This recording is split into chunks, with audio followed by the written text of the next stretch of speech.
Mama Maria, mama wa wote, mama wa wote, Mama Maria asiye na ubaguzi na anatupenda sana. Wow. Kwa hiyo nimechagua vifungu hivi ili tuendelee kupata ujasiri na kutokuwa na uvuguvugu wa kumwendea mama yetu Bikira Maria, na kutokuwa na uvuguvugu wa kuamini kwamba hakika anayatenda mambo haya makuu kupitia watu wa kawaida kabisa. Mimi huwa nasema kwamba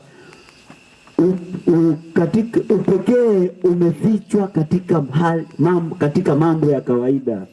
Nilipokuwa nasoma kile kitabu cha familia ya Kamugisha kupitia matokeo walivyoanza kuwatokea mpaka sasa ambapo mimi na wewe tumeweza kufahamu, nikaweza kugundua kabisa kwamba kumbe Mungu anaficha ukuu wake katika mambo ya kawaida. Wengi tulipenda kwamba atokee watu ambao pengine ni watu wazungu au watu wenye fedha nyingi au watu wenye watu aina fulani ambao tunajenga picha ambazo sisi tunazijua wenyewe katika mioyo yetu. Lakini Mungu anasema kwamba hapana, nitaweka neema zangu na rehema katika mambo ya kawaida kabisa, katika familia ambayo ni ya kawaida kabisa, familia ya Kamugisha, na katika mazingira ambayo tunaweza tukayadharau, mazingira ya Chanika, lakini hayo ndio ambayo utukufu wa Mwenyezi Mungu unashuka.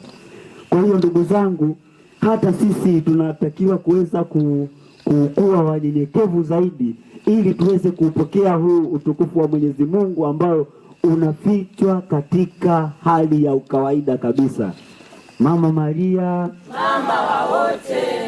Kwa hiyo kupitia hayo ndipo tunapoona kabisa hata watakatifu wengine waliotutangulia wanapata baraka hizo na wanapata ukuu na neema za kipekee kabisa za kuweza kufanya mambo hapa duniani na kutushirikisha utukufu wa mama yetu Bikira Maria.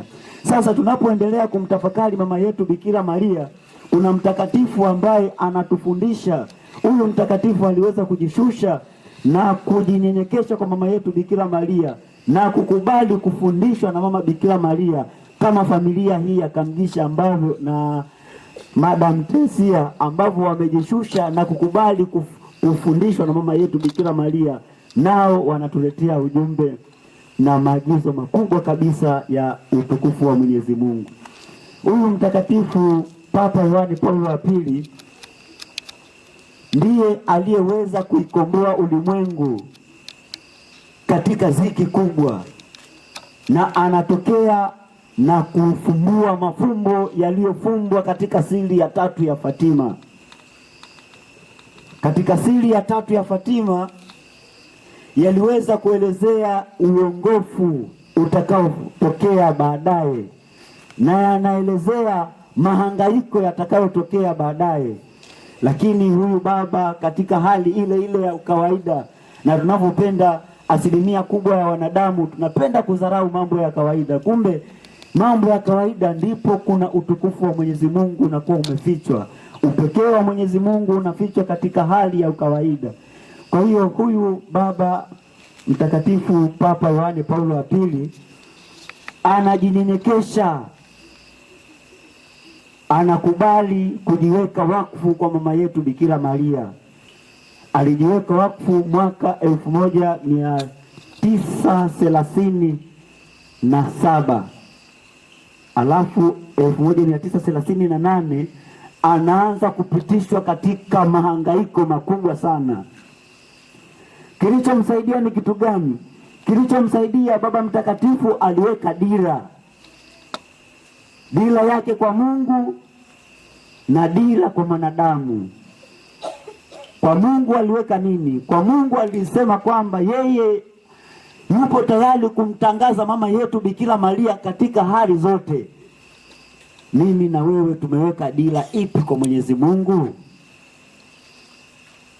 Mtakatifu Papa Yohane Paulo wa Pili, yeye dira yake ni kumtangaza mama Bikira Maria.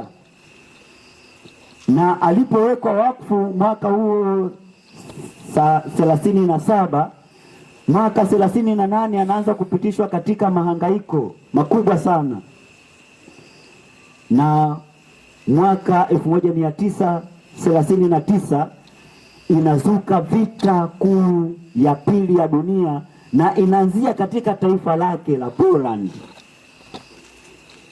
Vita hii ilileta maafa makubwa sana, na ikapelekea mpaka serikali kuweza kutoa amri kwamba kila mtoto mwanamume ambaye ana miaka 18 anapaswa kwenda kujiunga na jeshi na kuanza kupigana kwa ajili ya kukomboa taifa hili ambalo vita imezuka katika taifa hilo.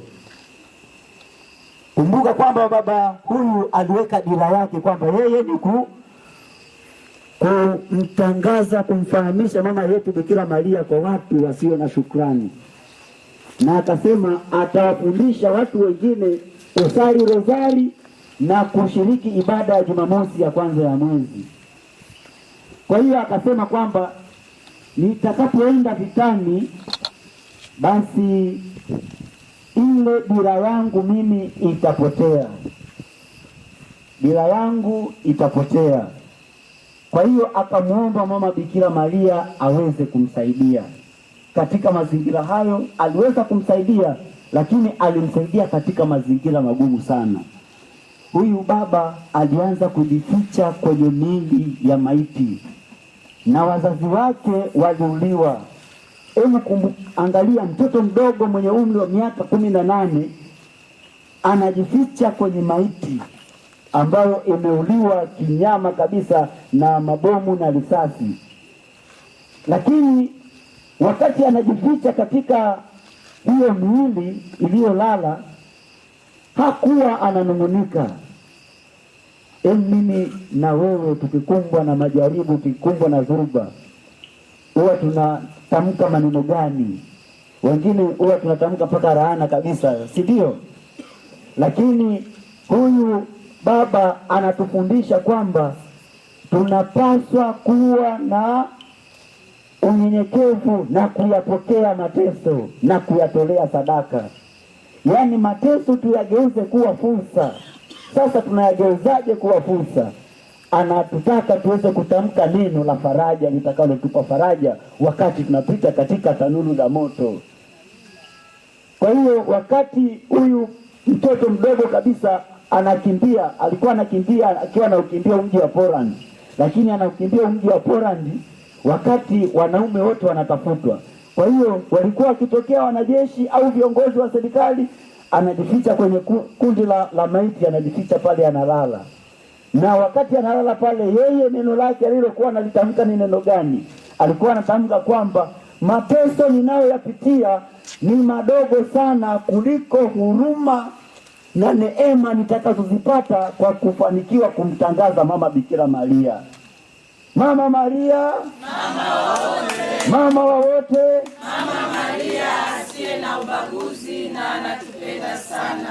Wow. Mimi na wewe tunatamka neno gani tunapopitia matatizo?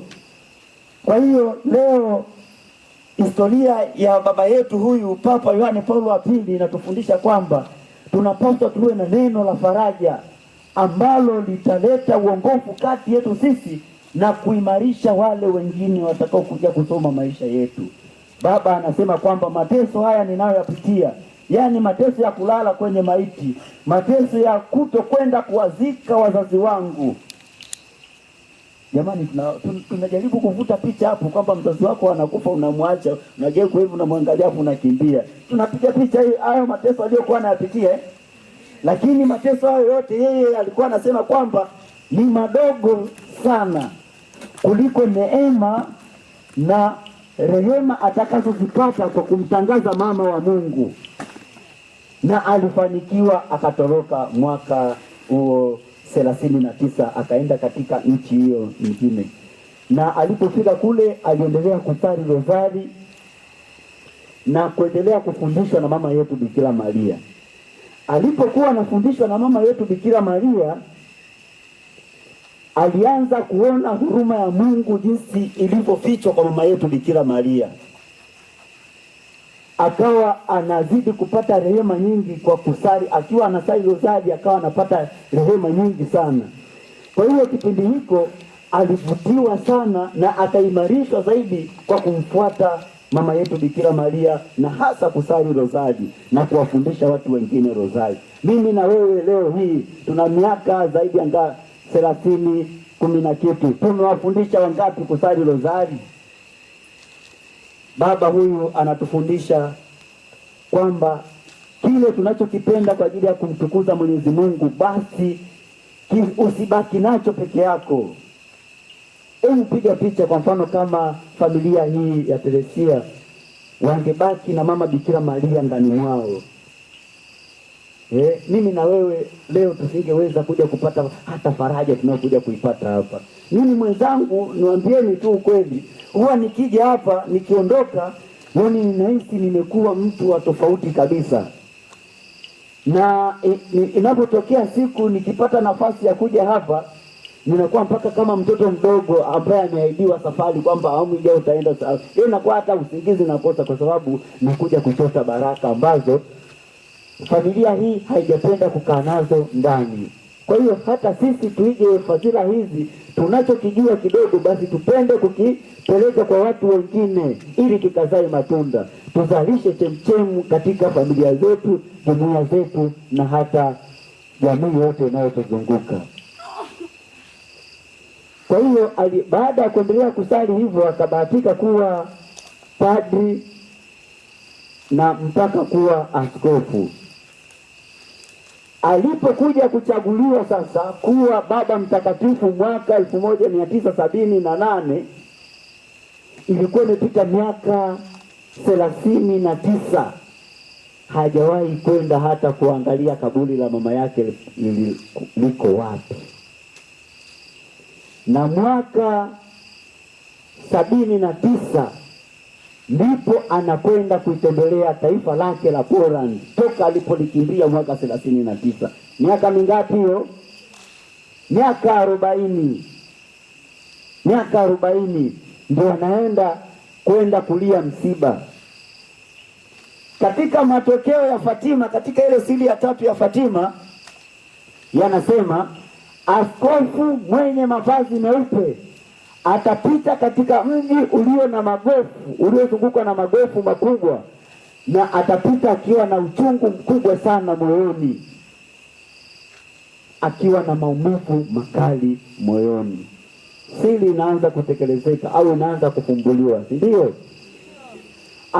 Anapochaguliwa kuwa papa, anakwenda sasa, ndio kwa mara ya kwanza toka alipokimbia akiwa na umri wa miaka 18, anakwenda kutembelea taifa lake, taifa ambalo liliuliwa, watu wengi sana waliuliwa, magofu mengi yamebaki. Na kibaya zaidi, uongozi wa taifa lile wao hawautaki kabisa Ukatoliki. Ukipiga ishara ya msalaba kwao, yani inakuwa ni kama umeonwa, unamwekea mtu sumu, au ni sawa na kibaka ambaye baada ya kukapua na kukamatwa, asila jinsi huwa zinavyowaka kwa watu. Ndio jinsi imani yetu ilivyokuwa inapita katika kipindi kigumu kabisa. Baba Mtakatifu anakwenda kuitembelea taifa lake, na anapofika kweli anayashuhudia magofu. Na kwa sensa wanasema kwamba watu waliouawa, Wakatoliki waliouawa kipindi kile katika vita kuu ya pili ya dunia katika taifa ya Poland ilikuwa ni takriban milioni 30. Kwa utaona kabisa kwamba alikuwa anapata maumivu makubwa sana. Na hao watu waliuliwa kwa sababu gani? Kwa sababu wanasali rozari. Waliuliwa kwa sababu gani? Kwa sababu Dominika inapofika wanasema tunakwenda kanisani kwenda kumwabudu Mungu wetu aliyetukomboa, au kwenda kurudisha shukrani kwa makuu ya Mwenyezi Mungu. Kwa hiyo alipofika pale katika taifa lile, ni kweli alijawa na uchungu mkubwa sana moyoni, na akawa ana maumivu makubwa sana.